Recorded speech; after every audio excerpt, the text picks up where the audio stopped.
quantas alianças que você fez, olha quantas amizades Deus te deu, olha quantas coisas você construiu, olha quantas coisas você aprendeu. E alguém dizia, e a promessa já se cumpriu, e a gente diz não. E por que você está rindo? Porque a viagem está uma delícia, a caminhada com Ele está sendo. Sacode umas duas pessoas aí e diz: aproveita a viagem, aproveita a viagem. É o que Deus está dizendo para Abraão.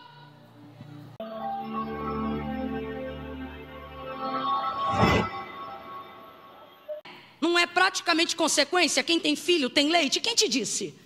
Tem mães aqui que partilham do que eu estou dizendo. Tiveram o filho, mas não tiveram o...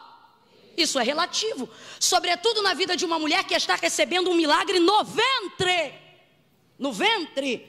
Só que ela está feliz, andando pela casa de um lado para o outro, dizendo: ah, Abraão, o texto diz, e disse mais. O mais aqui não é só para a gente saber, o mais aqui também revela a perspectiva, a expectativa e a reação de Sara diante de ter podido ter o prazer de ter amamentado Isaac. Eu, por exemplo, sou de um tempo em que a gente chamava mãe de leite ou irmão de leite. Era quando uma vizinha, uma amiga, uma prima gerava no mesmo período que você, mas uma dava leite e a outra não dava. Aí ela cronometrava o horário que você ia dar de mamar para poder levar o filho dela, e ele também tem condições de absorver os nutrientes do seu leite. Quando a gente crescia, olhava para o irmão e fazia gosto em dizer: é meu irmão de leite, né? Era um jeito. Isso era muito comum naquele período. Isso era muito comum entre os hebreus. Agora, olha o que Sara está dizendo. Disse mais. Quem diria, Abraão? Quem diria? Como é que a gente usa esse termo? Quem diria? É quando a gente está falando de uma projeção maior do que a nossa expectativa. E Abraão, quem diria que Sara te daria um filho? E disse mais. Quem diria, Abraão, que Sara o amamentaria? Mas Camila, não entendi. Agora você vai entender. Ela está dizendo: Abraão, eu estou muito feliz, porque o Deus que deu o filho também deu o leite. Aí você diz assim: o que tem a ver? Entenda isso de maneira profunda.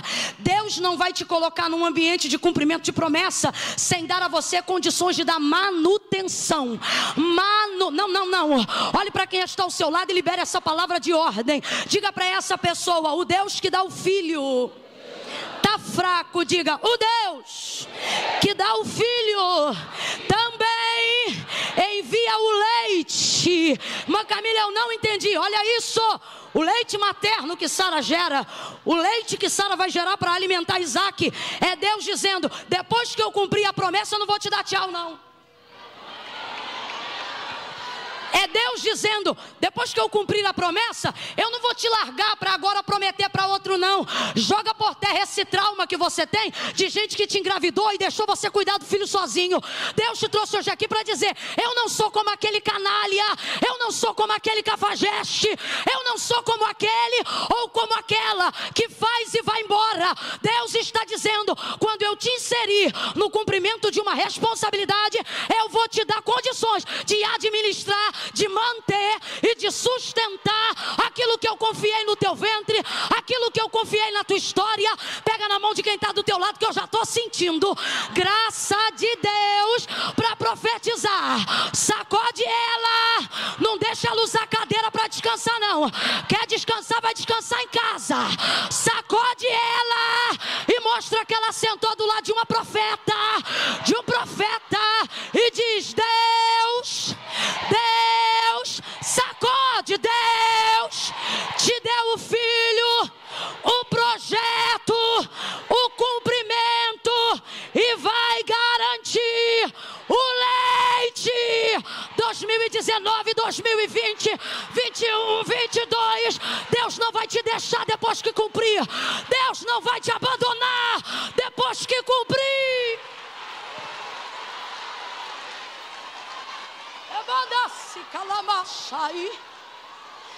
Tem leite vindo aí. Não, vou falar de novo. Tem leite vindo aí.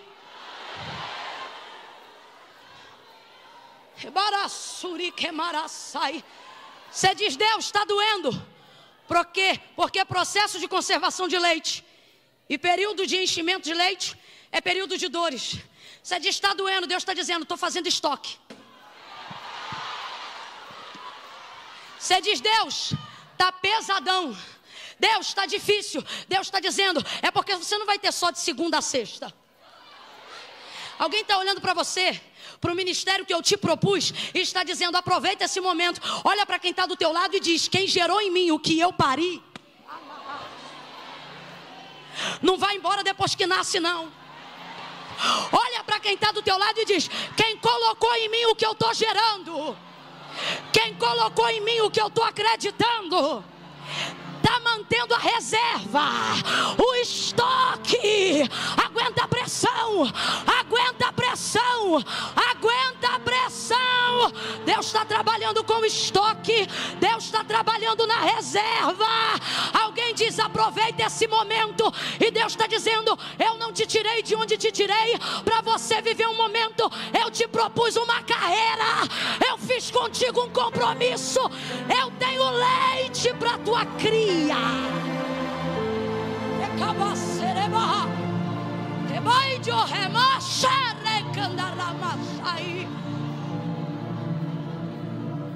E disse mais, quem diria a Abraão que Sara amamentaria esse filho, Abraão. Quem diria que Sara amamentaria esse filho? Deus que dá os filhos não deixa o menino sem leite. E detalhe, o Deus que gera no seu ventre não te obriga a pegar o menino para mamar em quem não gerou.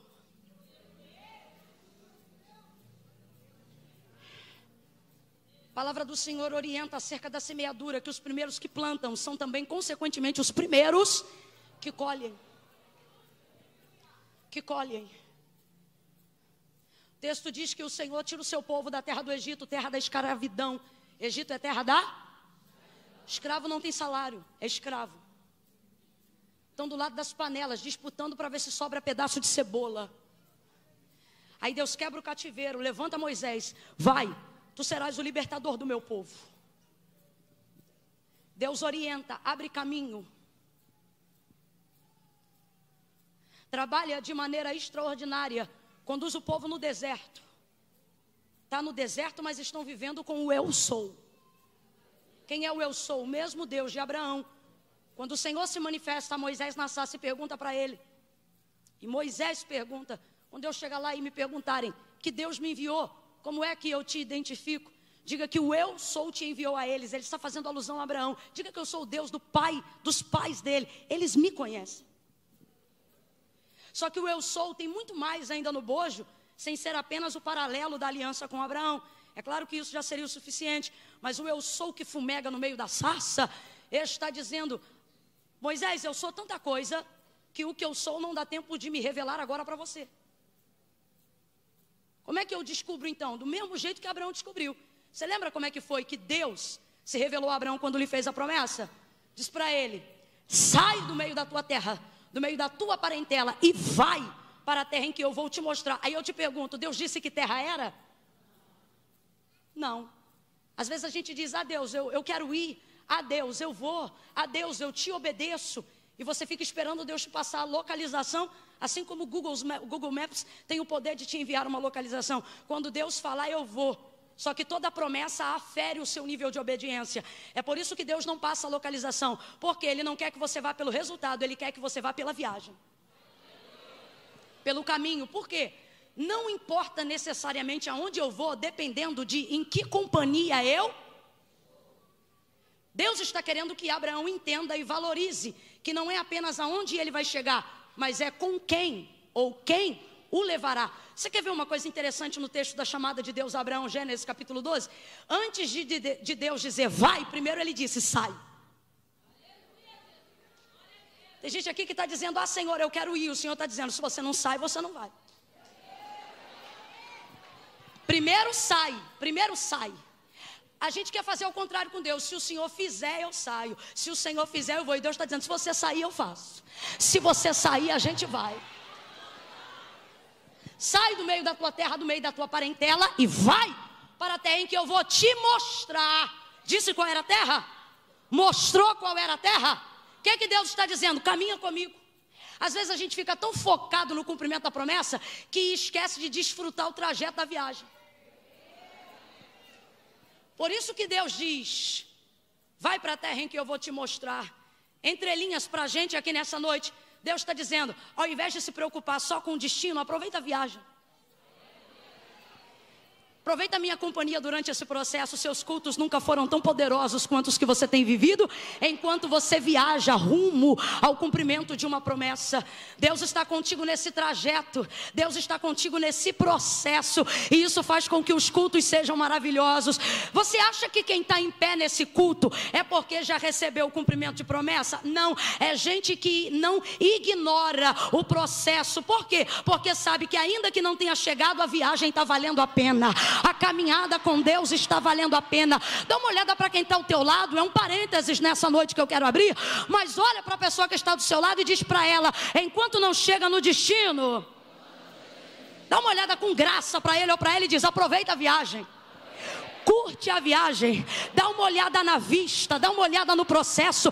Olha quantas alianças que você fez, olha quantas amizades Deus te deu, olha quantas coisas você construiu, olha quantas coisas você aprendeu. E alguém diz: e aí, a promessa já se cumpriu? E a gente diz: não. E por que você está rindo? Porque a viagem está uma delícia, a caminhada com Ele está sendo. Sacode umas duas pessoas aí e diz: aproveita a viagem, aproveita a viagem. É o que Deus está dizendo para Abraão.